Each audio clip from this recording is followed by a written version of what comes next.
Faith and politics. We're talking about good sermon today, right? Wise as serpents, innocent as doves. I mean, in a way, that set the table for what I'm going to talk about as well. In a way, it's just sort of a commentary on what Pastor Brown had to say this morning in worship as well. So let's, the things, right? Polite conversation, you stay away from religion and politics. We're not going to be polite today. Okay, we're going to dive in and see if we can make sense of the relationship between faith and politics in a way that I hope is informed by our faith in Jesus and for the well-being then of our world. So to begin with, I have to go back to the Reformation. Ann warned you, right? I'm a Reformation guy. Martin Luther's my love and what I've done most of my academic work in. And I think in order to properly understand the relationship between faith and politics, it's really important to locate it within the teaching on vocation or having a sense of calling in life.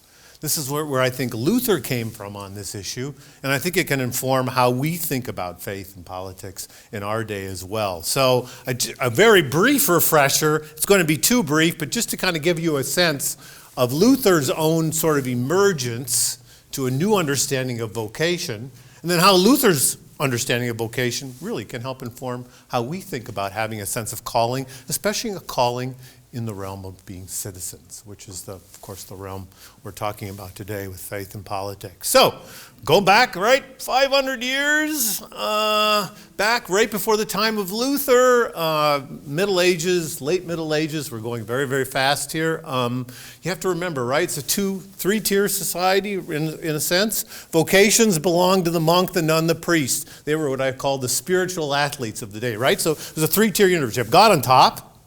You have the common people on the ground, and then there are people who are called, who have vocations. They were the ones who especially set aside their lives in service of God, and they were, of course, the monk, the nun, the priest. They'd really dedicated their lives. They were, if you will, in the left-hand lane, right? Fast track to salvation. Blinker on. Really moving, huh? Any of you been to the Autobahn in Germany? Yeah, right. That's who these folks are, right? They're really moving because they had, according to the church of the day, right, given up everything, sacrificed everything in order to follow Jesus. Celibacy, right, poverty, and then obedience to the church. So the monastic life stands for a life apart. Monasteries are really complicated places. I'm being very superficial here, but there's a lot of truth in this. It can lead to this way of thinking. In order to be truly religious, one must be separate from the world, right? The world is simply secular. It runs on its own. Still a popular opinion today. Very tempting, even among some Christians, way of thinking, right? And the world is dirty. The world is bad. The world's to be avoided. The world taints us. The world's full of sin. We must sort of, in some sense, then stay separate. So it's actually a movement within the Christian church is gathering some steam too. I get it, but as a Lutheran, I profoundly disagree with that as well. So the monk, the nun, the priest, separate, huh? The division between the world, between sacred and secular, again. Let's go to Luther. So what Luther's going to do then, he's going to challenge this way of thinking because it's based, he believes, on a very faulty theology. Luther comes to understand through his own life story, and probably a lot of you know about this life story, right? Good works don't get you to God. Good works don't get you to God. Luther used to say, God's doing fine without your good works. God doesn't need your good works. Take a look around. Your neighbor needs them. The world needs them. So good works aren't for God. They're for this world. They're for the neighbor, right? And so this whole idea that's behind this understanding of vocation, that you can, by your good works, and again, grace is always mixed in here too for the church, but by your good works you can somehow get closer to God by poverty, chastity, obedience. Luther's going to demolish that framework. That's not the way it works. He's going to level the playing ground. Everybody's now called to be a priest. Huh? The priesthood of all belief. It's a radical teaching in that day. Sometimes we really domesticate Luther and make him safe. That's so bad, so wrong. he was a radical. This movement that he creates here in the understanding of vocation, I mean, the leveling of society, at least with regard to the relationship with God, had so many reverberations in all spheres of life. It really was a distinctive, very edgy teaching. And so we're all called, according to Luther, you all have callings all the time. You are called, you, here, 365, 24/7. You're never not called. Don't conflate calling or vocation with work. Yes, that's part of it, but it's much broader than that. You're under the lordship of the risen Jesus Christ right now and in every moment in your life when you walk and move and breathe. So the way I kind of put it up here looks something like this. This is a little too complicated, but you'll get it. So here are the various realms. Remember I said 365, 24/7? So if you go vertically down, these are the various areas or spheres of life in which we have vocations or callings, right? So you have vocations now, right? Not just the monk and the priest. We all have callings. We're all called in our baptisms. And we're called to live that out, taking care of ourselves. Obviously, we're called into a family of some kind. Whatever that might be. It's more extensive than just the nuclear family, of course. Friendship's a high calling. We all know that, how important it is to have friends. Citizenship, we're going to focus on that this morning, and we will get to it. The community of faith here at Bethel. Work, yeah. Those are all areas. See what I mean? You're always called. 365, 24/7. You're always called in these various spheres of life. There's never a time when the love of Jesus Christ is not embracing you in your life. And therefore, you're always called to spread that love. Similarly, I put some things in the bottom, the horizontal realm, some of the ways or characteristics of the calling. It's now, it's always, it's often ordinary. Sometimes we make callings heroic. Unless I'm doing something really extraordinary, I'm really not living out a vocation. Nonsense. Not changing a diaper, said Luther. That's a very honorable calling. It's often very ordinary, every day. That's a dimension to vocation. So maybe you will be called to do something really courageous and heroic. God bless you. But for most of us, most of the time, life isn't that courageous or heroic, is it? It's pretty ordinary day-to-day stuff, right? Somebody said we spend 125,000 hours in our lifetime brushing our teeth or something. I mean, think about it. I mean, that number's off, but you get what I mean. Anyway, it's often a struggle. It's not always easy. It's a duty involved, living out your vocation, calling. 7 or 8 years ago, my mom died. She's 87 up in Duluth, Minnesota. She had a great run. Still, it was hard. I was down in Minneapolis. She had a condition where basically she lost her ability to swallow. I know, it's really horrible. Thankfully, she had a living will, so we knew she didn't want extraordinary means. And anyway, so that helped on that end. But I'm going up there 2, 3, 4 times, a week to see her. I had to work as well. Again, it's not about me, but the point, my mom was the one suffering. But the point is, right, there's a duty involved in vocation. We all know that. There's some obligation. There's some struggle. And vocation's always because we're called by the crucified Lord Jesus Christ, the one who crossed boundaries, who looked out for the poor, the vulnerable, the weak, the sick. We are in our vocation always mindful of that framework as well. We're called to make sure people get what they're owed. Justice. The classic definition of justice, Aristotle, right? Give people what they're due. Make sure they get what they need, And so that's part of it as well. Okay. So vocation and politics, let's try to sort it out then a little bit. How do we make sense of it? Let's get down into the granular, as they say, or down into the weeds maybe, right? We're in the world, but we're not of it, as Paul says in Romans 12. In the world, but not of it. So here we're going to get into some thickets a little bit, but I think this works. This whole notion of two kingdoms. You had Kurt Handel with you last week, right? From LSTC, right? Great. And I think he talked a little bit about this as well. This is how I would describe it. There's only one world. There's not two worlds. The two kingdoms it's a dangerous way to talk about it because anytime you talk about two, you're tempted to think of something separate, right? So remember, it's one God, or God works in the world with two hands. It's God's world. It's all God's world. It's God's good creation we're talking about there, right? There's no sense in which there's something godless or, as we might say today, secular or something like that. Christians don't operate within that framework. It's God's good world, all of it, huh? So we're all in God's world, and God rules in this world in two ways. The left hand, the realm of the law. That's the world out there. That's the world where, as Luther said, you can't rule that by the Sermon on the Mount. Turn the other cheek, right? That's just not going to work, because we know within ourselves and also in the world out there are people we are driven to a radical kind of self-interest. And we need to be checked on that in the world. So if we're going 85 in a 70 zone, or 90 in a 70 zone, we don't want that to be normal behavior. We don't want to simply say, please, slow down a little bit and things will go better. No, sometimes you need to get a ticket to be reminded of it, right? That's the way the world works.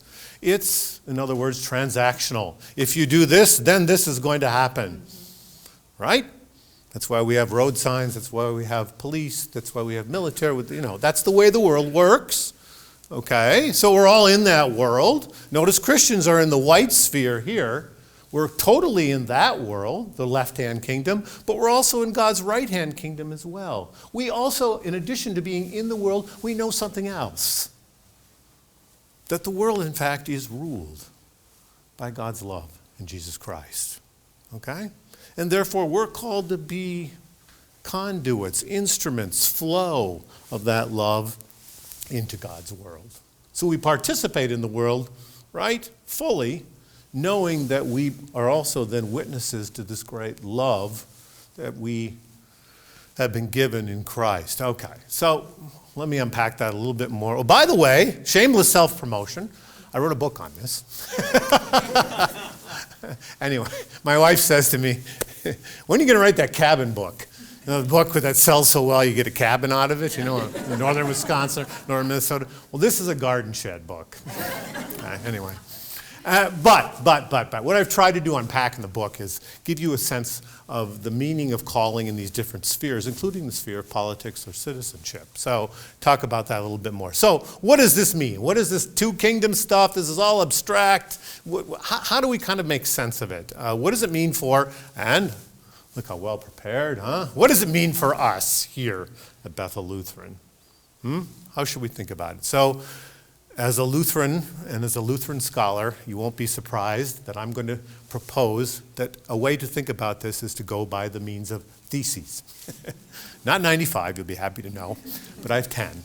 I have 10 theses that I'm going to try to unpack for you that I hope help you make sense of what we talk about when we say we're called to be citizens. So 10 theses on, and they kind of, I hope you'll see too, overlap one another, and they're like a good symphony, right? A symphony, you'll pick up stuff later that will, develop, and it was earlier, and they kind of, there's an intersection, and anyway, let's see if it works. Thesis number 1. Jesus Christ alone is our salvation. Salvation is an old-fashioned word, but literally means, from the Latin salvus, it literally means to be made whole. So it's not just a next life word, it's a present tense word. To be made whole. Jesus Christ alone is our salvation. I've put up here a great painting. It's by a man from around 1500, an artist, Matthias Grunewald, and he painted it for basically a hospital for people with skin diseases.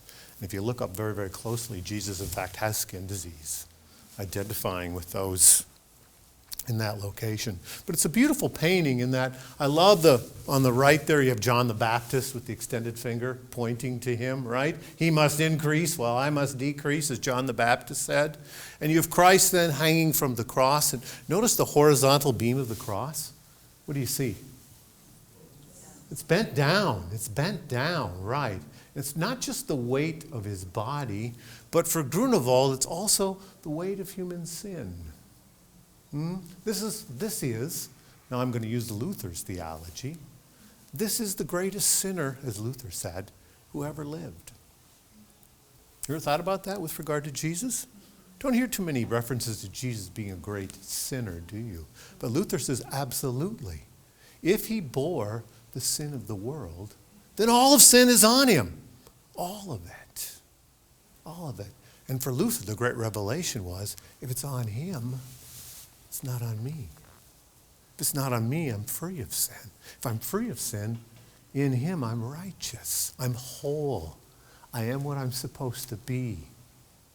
I'm a real human being and not trying to be something else. So you see, there's a sense in which this is what the church has, this wonderful word of grace and love. This is what the church has as a gift to the world. This is something we bear, that we have that nobody else has. It's not like we're arrogant because of it.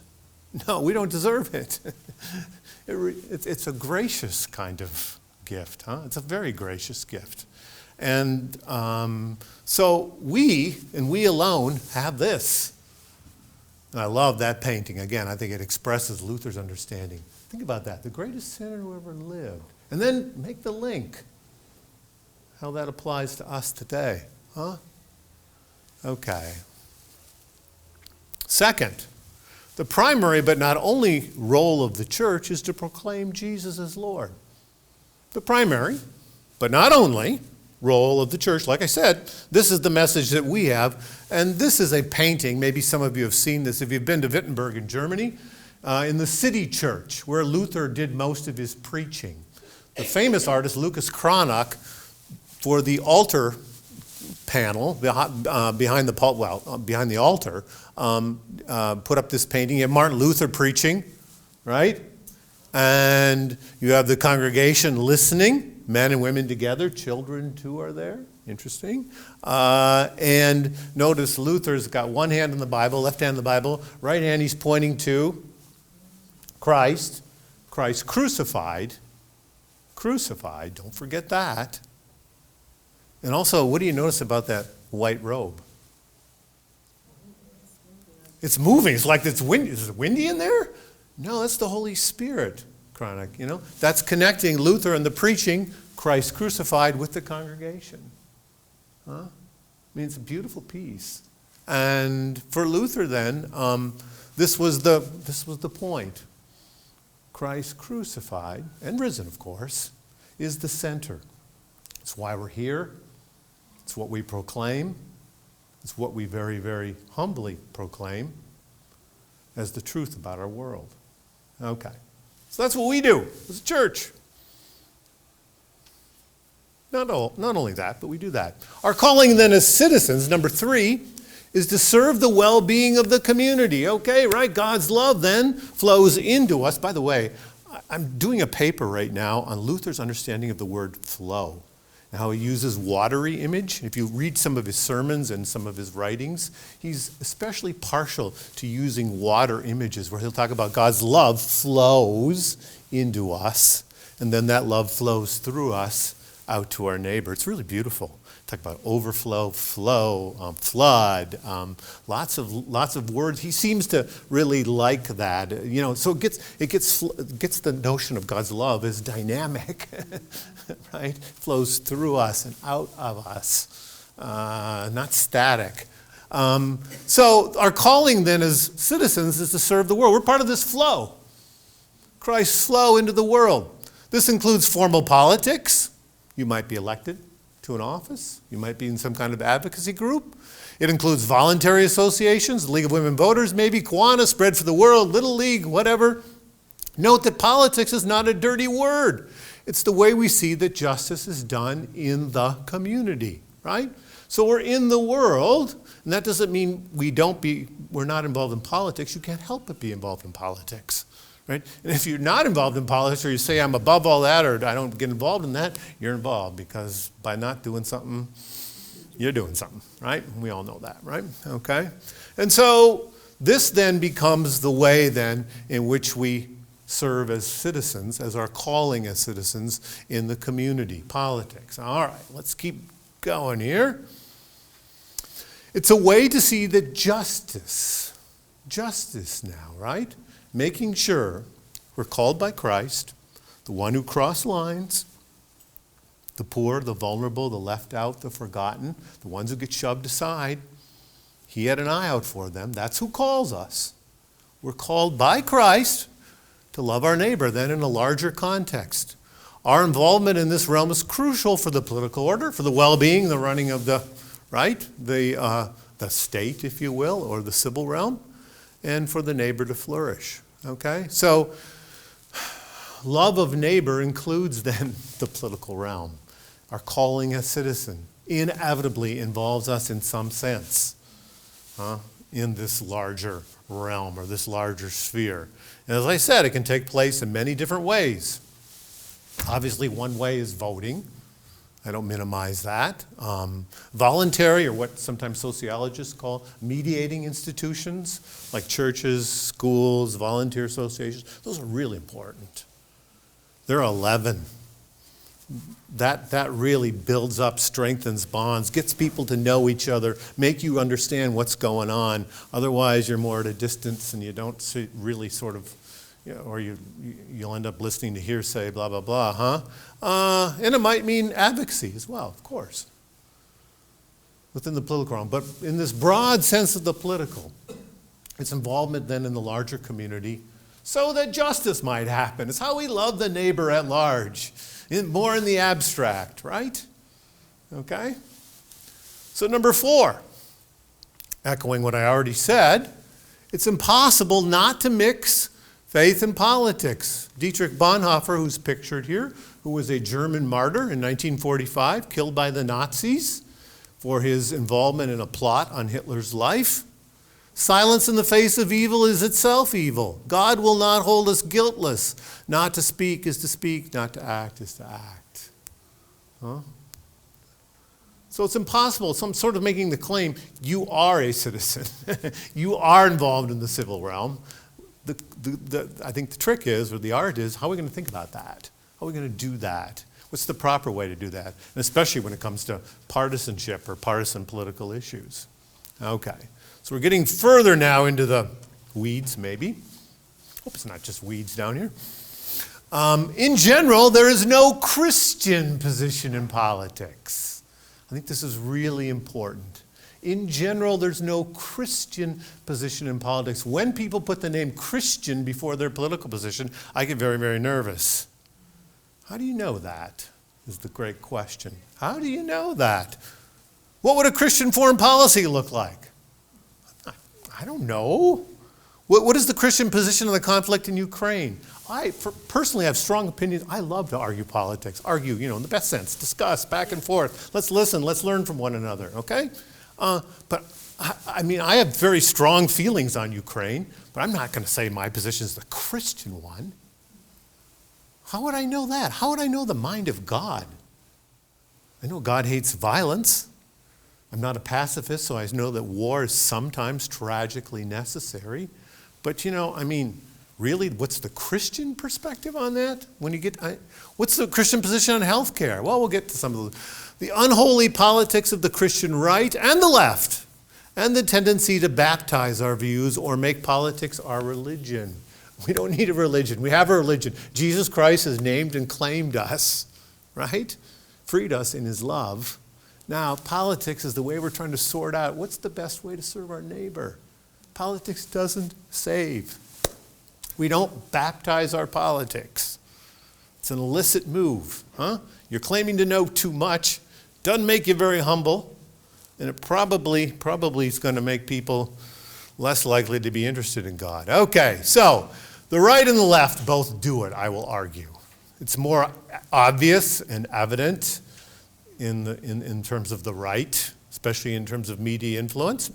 And I would argue at this time, too, you had a Catherine Stewart here, right? Yes. Yeah, and I think she, at least some of the things I've read from her, she makes a pretty strong case about the pernicious movement known as Christian nationalism.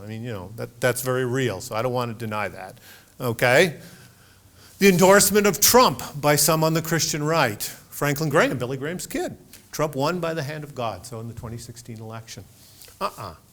Trump won, but by the hand of God? careful, careful. How do you know that? So a firm no to any kind of Christian nationalism. By the way, there's a great book out. Many of you have ever heard of Willie Jennings? Have you? Yeah, okay. He wrote a book called The Christian Imagination, Theology and the Origins of Race. It's really a provocative book because he gets you thinking in terms of how it has to do with the doctrine of providence or how God is involved in daily life. And he says Christians have gotten that wrong, especially in the West. And what we did is we took the nation of Israel, and then we saw ourselves as Europeans and as Americans, as in some ways superseding Israel. We become the new Israel. We become the new God's chosen people as a nation. And then when these nations prosper, they feel like they're blessed by God, and therefore they're beyond critique. And that prosperity or that blessing often came at the hands of course, enslaving black and brown people. And he makes a really strong, gets you really thinking. I mean, I don't know if he's right about everything, but it really kind of gets you thinking about this whole notion of being chosen, being exceptional. It can be dangerous language. We as Christians are chosen by Christ. Absolutely. I have no problem saying that. But when you take that and transfer it to a country and having a sense of chosenness, careful, that can lead in really dark directions. So and then on the left it happens too. My God is a Democrat. You know, I mean, I've seen this. Okay, this goes back a ways, but some of you will probably remember these days. Back Ronald Reagan, right? Do you remember Ronald Reagan? Okay, yeah. Well, back when I was in graduate school, okay. I was in a graduate school that was we would say liberal or very progressive in terms of this thing. I could not find a conservative. I wanted to argue a little bit, just mix it up, have some fun, learn from the other side. I was having trouble doing that, especially amongst the faculty. So I got kind of frustrated, and this was back, 81, 82, so Reagan had just been elected president. No, this was 80. He was running for president against Jimmy Carter, okay? And so I remember going to my Christian ethics professor, and I said, is there anybody on the faculty, Mr. Gunneman, is there anybody in the faculty who would vote for Ronald Reagan?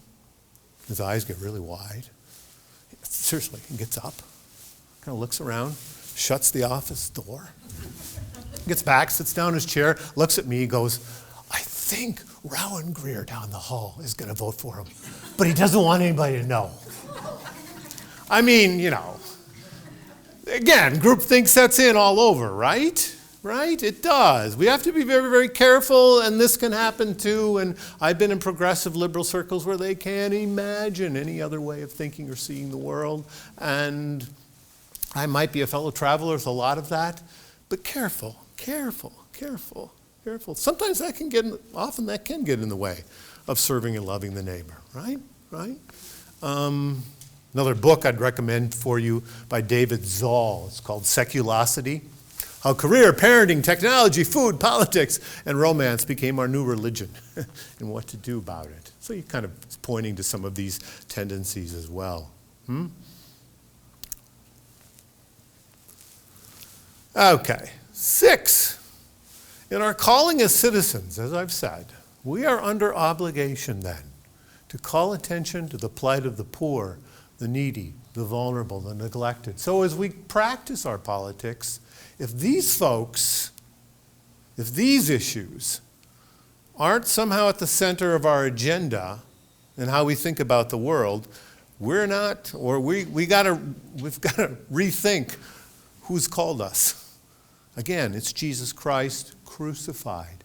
He was crucified by the Romans. He died a political prisoner. And he died because he got in a heck of a lot of trouble for doing the very things we've been talking about here, crossing those lines that nobody wanted crossed. If that's the one who calls us, then that's what we're called to do as well. Some iconic pictures, unfortunately, especially the one on the right, the Depression, right?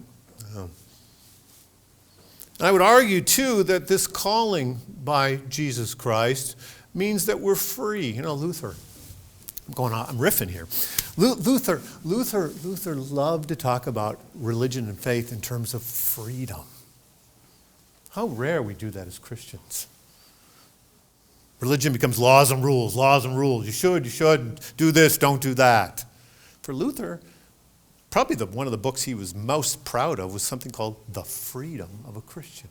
He wrote it really early because he said, that's what Jesus Christ is all about. Taking us away from our captivities. And boy, are we captive, huh? Chief among sinners, huh? The phone, the media, comfort, fear, loneliness. Luther says, you know what? There's a different way of looking at life. And it's this realm of freedom. Very dangerous. Really bothered the people of his day as well. And by the way, you don't find too many tracts in the history of Christianity on freedom. Interestingly enough, even though Paul talks about freedom a lot. People have seen it, too dangerous, careful. People might abuse it. Well, for Luther, it was central. The freedom of a Christian. We're freed then to ask some hard questions. So as we think about, we carry this freedom then into the world, into daily life, here's some questions I would put. You probably have your own questions. What about the poor, the orphan, and the widow? What about the hundreds of thousands in our prisons? Far more percentage-wise than any other democracy. And even China. My kid teaches in a prison. He says, Dad, you cannot imagine how punitive the whole system is. It's just set up to punish. And by the way, when they get out, some of them are different, but for the most of them, they've absorbed that message very well. And that message is this: if you get hit, what do you do back? You hit harder. Exactly. And that's the way the damn world is. And it is a damned world. Really? Jesus, I was in prison, Matthew 25, and you visited me. You cared. Or you didn't. Yeah, exactly. Alas. What about those in the dawn and twilight of life? Are they being cared for? How come so many of our young people are dying of suicide? Especially white males. Talk about gun violence. It's horrible. Young black men killing young black men. Awful. It's a plague. White male suicide's even worse in terms of numbers. Nobody talks about it, of course. Gets too close to home, doesn't it? Why is our rate of death by guns 6 times that of Canada? What about I like to talk about gambling. Nobody wants to talk about gambling anymore. What about the social costs of gambling? What does it do to families? How does it contribute to a get-rich mentality? Lutheran Church at one time used to talk a lot about gambling, by the way, and the social costs of gambling. I mean, how about our states? We fund lotteries on the one hand, and we fund Gamblers Anonymous on the other. I mean, go figure, right? I mean, come on. Again, I'm in a football pool. I'm not a purist on this stuff, but I'm saying there is a sense in which, boy, gambling has been taken for granted. And of course, it does encourage, it encourages greed, let's face it. I mean, there's a fun dimension, but then that line gets crossed, right?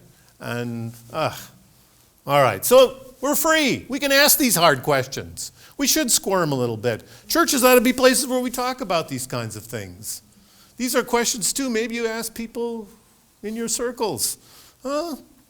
Take a chance, take a risk. Jesus Christ, cross lines. Okay.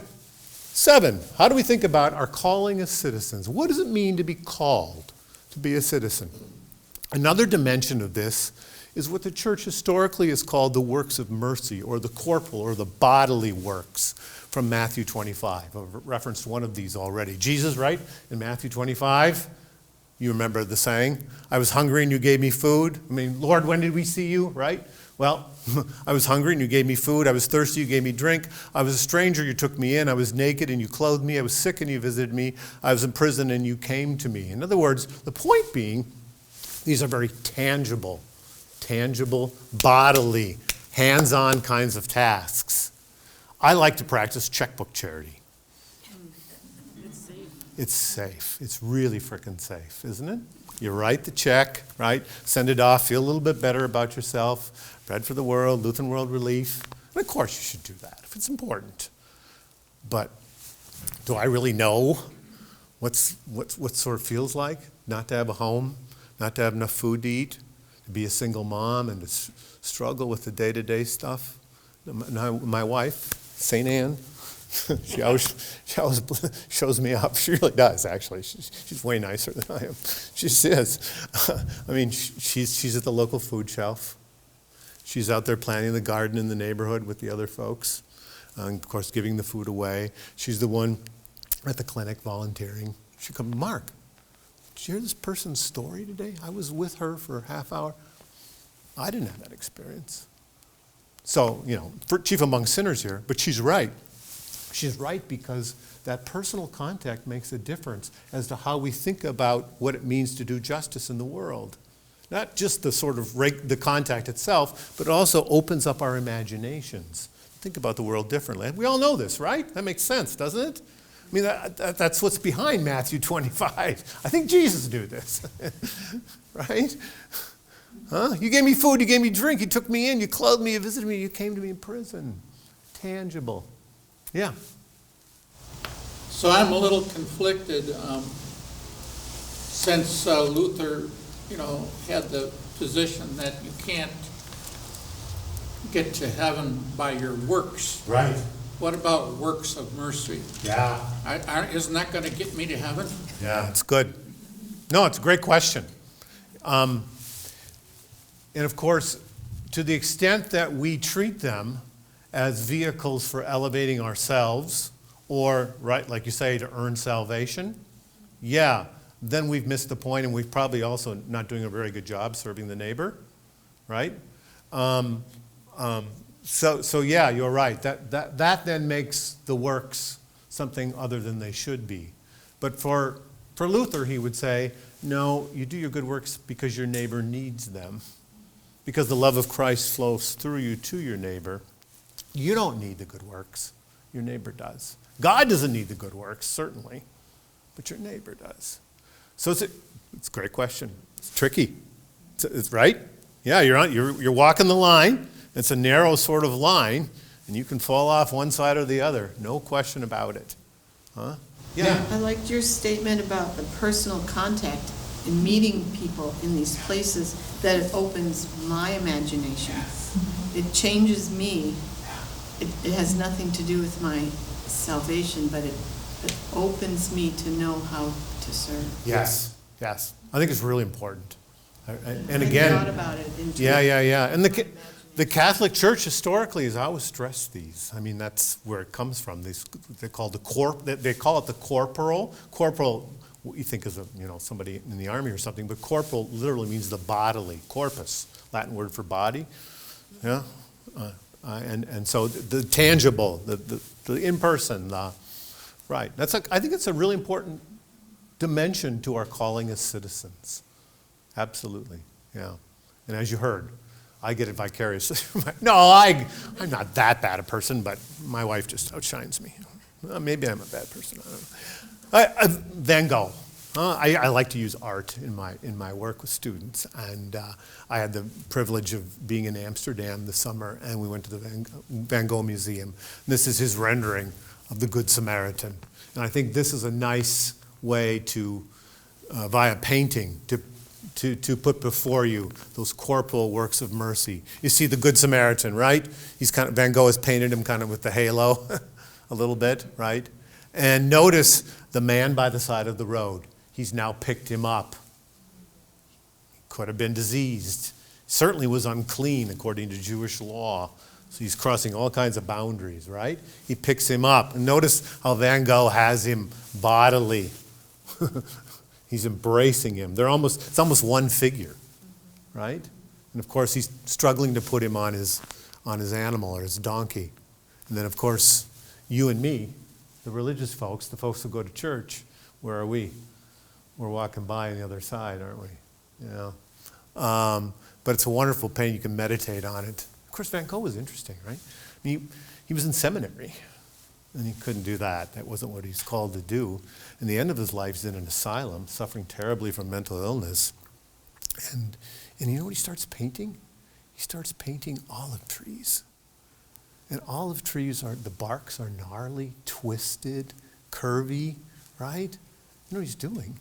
He's painting the cross. again and again and again and again. I mean, they're beautiful paintings. I mean, my goodness. He saw things, huh? Talk about an imagination.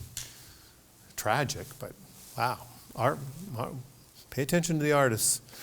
Faith provides the freedom to serve the neighbor in the political realm, right? We've talked about freedom. In other words, it frees us then from politics as an ideology. As Christians, we should not be ideologues. We can embrace parts of an ideology, things that we believe, but to wholeheartedly embrace an ideology and say, yes, that's me. Sorry, your faith is beyond, right, any kind of political ideology. Politics as a crusade, same thing. We're free in Christ to say no to both. So the freedom here that comes with our calling as citizens. And we're not in bondage to anything then greater, huh? And then finally, we're on 9. In our calling as citizens, we see our faith community as a place of moral deliberation or free space where we can learn, listen, and speak on matters political. I know it's hard to speak on matters political. I know it gets uncomfortable. I know some people get really strident. I know it raises emotions in us. I know the personal dynamics are difficult. But I would like to think, that in the church of all places, because we're freed by the Lord Jesus Christ, the crucified Lord, we have then, politics is not ultimate. It's, as some theologians say, penultimate, right? It's not that it's not important, but it doesn't save us. We don't baptize our politics. Therefore, we're free to talk, too. You could be wrong. You got to listen to the other perspective. Maybe they have something you need to hear. Huh? When you baptize your politics, why would you ever listen to anyone else? You know the truth. They can only be wrong. Some conversation, huh? Ugh. Yeah. One of the things that I'm thinking about, and it comes from something a lot that I've been reading lately, about the importance of thinking separately about the difficulty of dealing with the black issue. The black people are most of the poor people in this country. They're most of the discriminated against people. And we tend to talk in other categories rather than just about black people as black people. Yeah. I mean,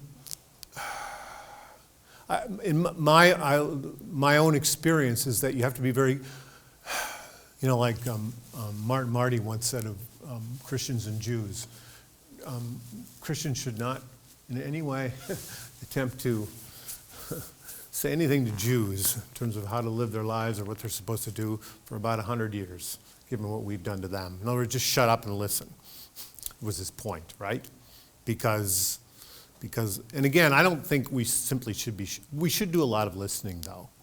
Because my experience, there's always, from my black colleagues, my black students, I go, wow, I never realized that. I found myself saying that a lot. I never understood that. That doesn't mean they're beyond criticism. I mean, if it's going to be a genuine relationship, you can ask questions too, but I think listening is of prime importance. I would agree 100%. Yeah, and how that then informs how they see the world. Because their experience, in many cases, is quite different from mine and from most of ours, right? Anybody else have something to say about that? Does that make sense? Yeah. And it's been going on for forever. Yeah. The way things resonate in that community, unlike in white communities. When something happens to one black person that gets a lot of publicity, it doesn't just happen to one person. There's a sense in which it happens to all of them in a way that is different from when some sort of trauma happens to whites. I think I'm right about that, at least in my experience. Yeah, good point. So listen more, talk less, right? When I was a pastor, I'm going to brag a little bit, because I kind of pulled this off, kind of. When I was a pastor in a church in an inner ring suburb, we had adult forums on hot topics. So I said, asked my congregation, make a list. What are the most controversial topics you can think of? And we'll invite people in and we'll talk about it. And so we laid the groundwork, the importance of being humble, the importance of listening, the importance of recognizing that you could be wrong, the prime importance of recognizing your salvation is not at stake, right? And let's see what happens. And so and this is a while back, but we took a look at all the tough ones: abortion, gun control, euthanasia, on and on and on. You know what? It was pretty good. We were able to listen. We took the chance. We prayed before. We set the context. We emphasized again and again and again the need to listen. And did it get tough at times? Yeah, the abortion one didn't go very well. But for the most part, it worked. But I don't know if we take the chance, especially to listen to people who are, have different points of view. 10. Whenever a political order claims to be absolute, people of faith must resist, even to the point of death. And I mean that. So in other words, there are times when our politics and our religion come together in a special way. And that's when the state claims to be God. Now, we've seen that, right, in the last 100 years. Obviously, the prime example is Hitler. By the way, there were a lot of Christians who lined up under the label German Christians who claimed that Adolf Hitler was, in fact, the salvation of the German people. Okay, and they had institutes supporting this, a lot of scholars supporting this, a lot of pastors supporting this. Again, anytime, and Hitler really thought, if you read Mein Kampf, I don't know if you should, it's not that great, but if you read it, there's a sense of providence, that he was called by God. He wasn't Christian, don't get me wrong, but he was called by God to do what he was doing. When he survived the assassination attempts, that was divine providence watching over him and made him even more crazy or radical or whatever, huh? Anytime an order claims to be absolute, we must resist, right? So I think back in South Africa, when they had the apartheid regime, and Christian churches said, if you embrace apartheid, you are no longer a Christian and your salvation is in jeopardy. Bonhoeffer said the same thing of the Nazis. If you're a Nazi, and you're claiming to be a Christian, you're probably going to hell. See, now he's baptizing his politics, but in the name of, they've confused God and state, huh? So he felt he could do that. Pastor Brown today talked a lot about lens and how we see the world. So I want to end this presentation with thinking about the kind of lens or perspective or viewpoint that we bring into the world. And I know this is, you're not supposed to write a lot of stuff on PowerPoint. Go and say no more, Mark. But these are things I would argue that are kind of the basics for how we see, the lens for how we see the world. We all have a lens, right? So I'm arguing as people of faith, as people claimed by the crucified Christ, this could be a list or a lens for how you see the world. Number one, God is good and in charge, and you're not God. God is good. Finally, there's mystery there, of course. There's a lot of questions that I have. Job did too. But you're not God. Creation is good. Creation itself is good.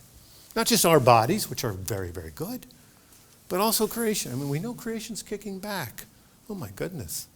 It's really troubling. So we have a mandate there to do something about it, especially if we believe the creation is good. All people are made in God's image. Life is sacred. Everybody, Christian and non-Christian alike. We are fallen creatures. The shadow has crossed our lives. It's not just out there, it's within us. We are radical servants of ourselves, and we know it.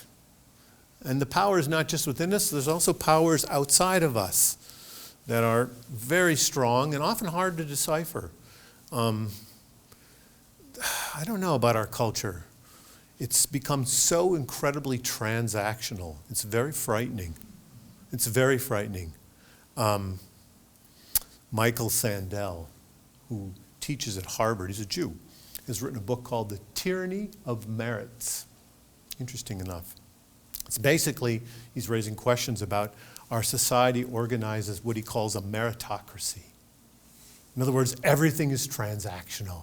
You get something in order to get you give something in order to get something back. And of course, when that mentality takes over, it poisons things, doesn't it? But Sandel says you don't even realize it, how it's seeped into everything. It's like gravity. And it's scary, it's frightening, and it's changed. I'll give you one example. I think it's not just an anecdote, it might be a parable, I'm not sure. I was out running. Yeah, I run, not very fast, but I do run, in my neighborhood at 7 o'clock in the morning up in the Minneapolis area. And I was running down the street. There's an Apple phone, iPhone, in the middle of the street, just laying there.